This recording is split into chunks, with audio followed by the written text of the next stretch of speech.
Hey guys, আসসালামু আলাইকুম। আশা করছি আপনারা সকলেই ভালো আছেন। তো ভিউয়ার্স, আজকের এই ভিডিওতে আমি আপনাদেরকে দেখাবো যে কিভাবে আমরা যেকোনো Redmi ফোনকে রুট করতে পারি। তো এটা কিভাবে করব সেটাই দেখাবো। প্রথমেই আমি আপনাদেরকে রুট চেকার অ্যাপস থেকে দেখাবো যে আমাদের ফোনটা আসলে রুট করা আছে কি নেই। তারপর আমরা আপনাদেরকে সম্পূর্ণ ডিটেইলস দেখিয়ে দেবো যে আমরা আসলে কিভাবে এই ফোনটা রুট করব। আমরা রুট ভেরিফাই অপশনে ক্লিক করলে দেখা যাচ্ছে যে এখানে আমাদের ফোনটা রুট করা নেই। তো এখন আমরা এই ফোনটা কিভাবে রুট করব সেটাই দেখিয়ে দেবো। এর জন্য প্রথমে আমাদের যে ফোনটা আছে এই ফোনের সেটিংস থেকে অ্যাবাউট ফোন অপশন থেকে MIUI যে ভার্সনটা আছে এটা দেখে আমাদের একটা কিন্তু ফার্মওয়্যার ডাউনলোড করতে হবে। যে ফার্মওয়্যারটার মধ্যে আমাদের কিন্তু বুট ইমেজ থাকবে। অর্থাৎ আমরা জানি যে ফোনটাকে রুট করতে হলে আমাদেরকে মেসেজ অ্যাপসটার মাধ্যমে আমাদের কিন্তু ফোনটা রুট করতে হয়। আমরা কিন্তু এখান থেকে যদি ইনস্টলে ক্লিক করি, তারপর নেক্সট করলে এখানে একটা প্যাচ ফাইল দিতে বলতেছে। তো এই প্যাচ ফাইলের মধ্যেই কিন্তু আমাদের ফার্মওয়্যারের বুট ইমেজ দিতে হবে। তো এখন আমাদের এই ফোনের জন্য সঠিক ফার্মওয়্যার না দিলে কিন্তু আমরা রুট করতে পারবো না। আর সঠিক ফার্মওয়্যারটা কোথায় পাবো আমি আপনাদেরকে দেখিয়ে দিচ্ছি। আমরা যদি গুগলে সার্চ করি Redmi Note 7 Pro ROM লিখে সার্চ করলে এখানে অসংখ্য ওয়েবসাইট এখানে পাবো। এখান থেকে যদি একটা ওয়েবসাইটে ক্লিক করি, আমি আপনাদেরকে দেখিয়ে দিচ্ছি। একটা ওয়েবসাইটে ক্লিক করলেই আমরা এখান থেকে দেখতে পারবো যে আমাদের ফোনের সঠিক ফার্মওয়্যার কোনটা। আপনাদের ফোনের যে ফার্মওয়্যার থাকবে সেই হিসেবে কিন্তু আপনাদেরকে আ সেই ফাইলটা ডাউনলোড করতে হবে। এখানে দেখেন আমরা একটা ওয়েবসাইটে প্রবেশ করছি। এখানে দেখবেন যে Redmi Note 7 Pro ফাস্ট বুট মোডের ভার্সন আছে অনেকগুলো। দেখেন ভার্সন 12 আছে, অ্যান্ড্রয়েড ভার্সন 10 এর জন্য অনেকগুলো ভার্সন আছে।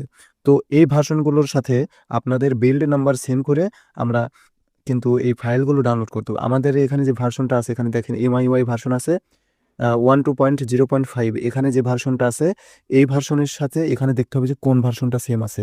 তো এখানে একটা ভার্সন সেম আছে যে 12.0, এই কোনটা যেন দেখলাম? এখানে 0.5 স্টেবল আছে সেটা আমাদের এখানে দেখতে হবে 0.5 কোন জায়গায় আছে। এখানে দেখেন একটা 0.5 নামে একটা আছে ফাস্ট বুট মোডে, অর্থাৎ এই যে সিগন্যালটা এখানে দেখতে পাচ্ছেন, এইটা হচ্ছে আমাদের ফাইলটা। আমরা এই ফাইলটা যদি ব্যবহার করি তাহলে এই ফাইলের মধ্যে থাকা যে বুট ইমেজটা আছে এই বুট ইমেজটা ব্যবহার করলে কিন্তু আমাদের ফোনটা ইজিলি কাজ করবে। তো আমরা এখান থেকে ব্যাক আসলাম, ব্যাক আসার পরে আমরা ডাউনলোড করে রেখেছি। আমি আপনাদেরকে দেখিয়ে দিচ্ছি। এইখানে আমি ফাইলসে গেলাম, ফাইলসে যাওয়ার পরে আমরা ইন্টারনাল স্টোরেজে গেলাম। তারপর ফার্মওয়্যার নামে যে ফাইলটা আছে এখানে দেখবেন ভায়োলেট যে গ্লোবাল ইমেজ আছে এখানে ক্লিক করলে আমাদের সঠিক ফার্মওয়্যার এখানে কিন্তু পেয়ে যাচ্ছি। এখানে দেখেন এখানে 12.0.5 নামে যে ফাইলটা আছে এখানে আসলে দেখেন বুট ইমেজ নামে একটা ফাইল আছে। এই বুট ইমেজটা দিয়ে আমরা কিন্তু রুট করব। তো এখন যদি আপনারা বিল্ড নাম্বার বা MIUI ভার্সন নাম্বার সেম না রেখে ফার্মওয়্যারের মধ্যে থাকা যে বুট ইমেজ ফ্ল্যাশ করেন তাহলে কিন্তু আপনাদের ফোনটা বুট লোপে আটকে যাবে। এই জন্য আমি আপনাদেরকে বলতেছি যে সঠিক ফাইলটা ব্যবহার করার মাধ্যমে কিন্তু আমাদের এটা রুট করতে হবে। এখন আমাদের যেটা করতে হবে ম্যাজিস্ক থেকে এটা আমাদের বুট ইমেজটা অ্যাপেচ ফাইল তৈরি করতে হবে। এখন আমরা ম্যাজিস্কে যাওয়ার পরে ইনস্টলে লেখার উপরে ক্লিক করব, রিকভারির মধ্যে নেক্সট করব, এরপর সিলেক্ট অ্যান্ড অ্যাপেচ ফাইল যেটা আছে এখানে ক্লিক করব। এখানে ক্লিক করলেই আমাদের এখানে কিন্তু একটা ফাইল তারা দিতে বলতেছে, তাই না? তো এখান থেকে আমরা কি করব, আমাদের ফোনের যে ইয়াটা আছে এখান থেকে ডাউনলোডস অপশনে যদি যাই, এখানে শো ইন্টারনাল স্টোরেজে ক্লিক করলাম। তারপর আমাদের এখানে ফার্মওয়্যার অপশনে গেলাম, যার পর দেখেন এখানে কি এই ফোল্ডারের মধ্যে এই যে ভায়োলেট গ্লোবালের মধ্যেই কিন্তু আমাদের এই ফার্মওয়্যারের যে বুট ইমেজ সেটা কিন্তু আছে। এখানে ক্লিক করলাম, করার পরে একটু নিচের দিকে আসলেই আমরা এখানে দেখতে পারবো ইমেজ নামে যে ফাইলটা, এখানে ক্লিক করলেই আমরা এখানে বুট ইমেজটা দেখতে পারবো। এখানে দেখেন যে বুট ইমেজ যেটা আছে এটা সিলেক্ট করলাম, তারপর লেটস গো যে লেখা আছে এখানে ক্লিক করলাম। এখানে ক্লিক করলে আমাদের এটা প্যাচ ফাইল হবে। প্যাচ ফাইল হওয়ার পরে এই ফাইলটা আমাদের যে কম্পিউটার আছে তো সেখান থেকে আমরা এটা ফ্লাশ করতে পারবো। এটা কিন্তু আমাদের ডাউনলোডিং অপশনে চলে গেছে, ডাউনলোড নামে ফোল্ডার আছে সেখানে গেছে। দেখেন আমি আপনাদেরকে এখন দেখিয়ে দিচ্ছি। এই ফাইলটা এখন আমাদের ডাউনলোড অপশনে গেছে। এই আপনার ডাউনলোড ইন্টারনাল স্টোরেজ ডাউনলোড অপশনে দেখেন যে ম্যাজিস্কের অ্যাপেচ ফাইল যেটা আছে এটা এখানে চলে গেছে। তো এই ফাইলটা এখন আমাদের কম্পিউটার বা ল্যাপটপ ব্যবহার করতে হবে। আমি আপনাদেরকে দেখিয়ে দিচ্ছি। আমাদের ফোনের স্ক্রিনে আপনারা এখন যেটা দেখতে পাচ্ছেন, আমরা এই ল্যাপটপটা ব্যবহার করে আমরা এই ফাইলটা এই ল্যাপটপের মধ্যে দিব। তো প্রথমে আমরা যেটা করব, আমাদের এটা ইউএসবি লাইনের মাধ্যমে আমাদের ল্যাপটপে ইউএসবি লাইনের মাধ্যমে এটা এখানে দিয়ে দেবো। দেওয়ার পরে আমাদের এই যে লাইনটা আছে এই কেবলটা আমরা আমাদের ফোনে কানেক্ট করব। তো আমাদের ফোনে কানেক্ট করার পরে আমাদের ফোনে যখন আমরা কানেক্ট করব তখন আমাদের সামনে এরকম আসবে। আমি ফাইল ট্রান্সফারটা দিয়ে নিলাম। এরপর আমাদের এখানে আমরা জাস্ট আমাদের কম্পিউটার থেকে এখানে এই যে বুট ইমেজ যেটা আছে এটা আমি আলাদা করে রেখেছি। এটার চেয়ে আমাদের অ্যাপেজ ফাইল যেটা আছে সেইটা লাগবে। আমি আপনাদেরকে ফাইলটা ওপেন করে দেখাচ্ছি। Redmi Note 7 Pro-তে আসলাম, ইন্টারনাল স্টোরেজে ক্লিক করলাম, এরপর ডাউনলোড অপশনে আসলাম। তারপর এই যে ম্যাজিস্ক যে প্যাচ ফাইল আছে এই ফাইলটা কিন্তু এখানে আছে।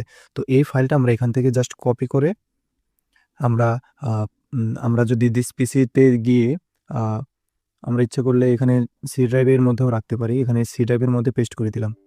আচ্ছা, এখানে না দিয়ে আমরা ডেস্কটপেও দিতে পারি। আমরা এটা ডেস্কটপেই রাখি, তার চেয়ে এটাই ভালো হবে। আমি ডেস্কটপে পেস্ট করে দিচ্ছি। এই ডেস্কটপে পেস্ট করে দিলাম। দেখেন আমাদের এটা ডেস্কটপে পেস্ট হয়ে গেল। তো এই যে এখানে যে আপনারা ম্যাজিস্ক প্যাচ ফাইলটা দেখতে পাচ্ছেন, এই ফাইলটার মাধ্যমেই কিন্তু এখন আমরা রুট করব। তো এটা কিভাবে করব, আমাদের যে ল্যাপটপ আছে এই ল্যাপটপের স্ক্রিন থেকে আমি আপনাদেরকে দেখিয়ে দিচ্ছি যে কিভাবে এটা করতে হবে। তো চলুন আমরা তাহলে ল্যাপটপের যে স্ক্রিন আছে সেখানে লক্ষ্য করি। ভিউয়ার্স, এখন আমরা অলরেডি আমাদের যে ল্যাপটপের স্ক্রিন আছে সেখানে আমি আপনাদেরকে দেখাচ্ছি যে আমরা এটা এখন কিভাবে করব। এর জন্য আমরা আমাদের ফোন থেকে প্রথমে আমাদের ফার্স্ট বুট মোডে যেতে হবে। তার জন্য প্রথমে আমাদের ফোনের পাওয়ার বাটন এবং ভলিউম ডাউন বাটন চেপে ধরে রেখে ফার্স্ট বুট মোড যেটা আছে সেটাতে যেতে হবে। যাওয়ার পরে আমাদের ফোনটা ল্যাপটপের যে কেবল আছে সেটাতে কানেক্ট করতে হবে। তো আমি এটা কানেক্ট করে দিলাম। কানেক্ট করার পরে আমাদের এখানে কিছু ড্রাইভার ইনস্টল করতে হবে এবং ড্রাইভার ইনস্টল করার পরে আমাদের প্ল্যাটফর্ম যে টুলস আছে এবং এডিবি সেটআপের যে ড্রাইভার আছে সেটা কিন্তু ইনস্টল করে সেটআপ করতে হবে। তো আমার সেটা আগে থেকেই করা আছে, সেটা আমি দেখাচ্ছি না। জাস্ট কিভাবে রুট করব আমি সেটাই আপনাদেরকে দেখাচ্ছি। এখান থেকে প্ল্যাটফর্ম আসলাম, আসার পরে এখানে সিএমডি লিখে ইন্টার করলাম।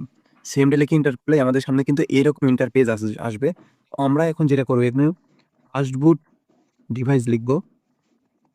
ফাস্টবুট ডিভাইস লিখে ইন্টার করলেই আমাদের সামনে কিন্তু আমাদের যে ফোনটা আছে সেটা এখানে যে কোড নেম আছে সেটা কিন্তু এখানে দেখাবে যে আমাদের ডিভাইসটা কানেক্ট হয়েছে কিনা।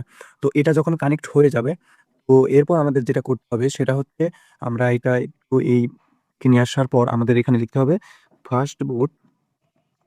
ফাস্টবুট ফ্লাশ বুট। লেখার পর এই যে আমাদের যে ম্যাজিস্কের যে প্যাচ ফাইল আছে না, এটা জাস্ট কপি করে এনে এখানে ছেড়ে দিতে হবে। এখানে দেখেন আমি জাস্ট এখানে কপি করে এনে ছেড়ে দিলাম। ছেড়ে দেওয়ার পর আমরা এখন কি করব, আমাদের ইন্টার করলেই আমাদের যে এটা বুট যেটা আছে ম্যাজিস্কের এটা কিন্তু এখানে চলে যাবে। তো এটা যখন চলে যাওয়ার পরে আমাদের কিন্তু অলরেডি এটা বুট প্যাচ ফাইল সেন্ড করা হয়ে গেছে আমাদের ফোনে। তো এখন আমাদের যে কমান্ড যেটা দিতে হবে সেটা হচ্ছে রিবুট করতে হবে, ফার্স্ট বুট রিবুট। এই ফার্স্ট বুট রিবুট করলেই তখন আমাদের ফোনটা চালু হবে। চালু হওয়ার পরে আমরা দেখতে পারবো যে আসলে আমাদের ফোনটা রুট হয়েছে কিনা। তো এটা আমি আপনাদেরকে সম্পূর্ণটাই দেখিয়ে দিচ্ছি। এখন আমাদের লিখতে হবে ফার্স্ট বুট। দেখেন ফার্স্ট বুট, তারপর লিখতে হবে রিবুট। ফার্স্ট বুট রিবুট লিখে এন্টার করলাম।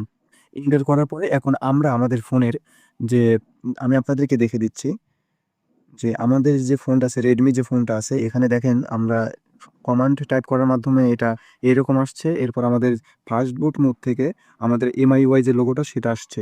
তো এটা যখন ওপেন হয়ে যাবে তখন আমাদের ফোনটা ওপেন করার পর আমরা রুট চেকার অ্যাপস থেকে আমরা দেখাতে পারবো যে আমাদের ফোনটা রুট হয়েছে কিনা। যদি এখন ম্যাজিস্কের মধ্যে যাই, ম্যাজিস্কের মধ্যে যাওয়ার পরে আপনাদেরকে দেখে দিচ্ছি এখানে রেকর্ড এডিশনাল সেটআপ দিতে বলতেছে। ওকেতে ক্লিক করলেই আমাদের ফোনটা রিবুট হয়ে যাবে। রিবুট হওয়ার পরে আমরা অফ হয়ে আবার দেখা যাবে। তো ভিউয়ার্স, এখন আমরা আমাদের ফোনকে রুট করা হয়েছে কিনা সেটা আমরা চেক করে আপনাদেরকে দেখাবো। এর জন্য রুট চেকার যে অ্যাপস আছে এটা ওপেন করব। ওপেন করার পরে আমরা ভেরিফাই রুট নামে যে লেখাটা আছে এখানে ক্লিক করব। এখানে ক্লিক করার পরে আমরা এখানে দেখতে পারবো যে congratulations, root access properly installed, অর্থাৎ আমাদের ফোনটা অলরেডি রুট হয়ে গেছে।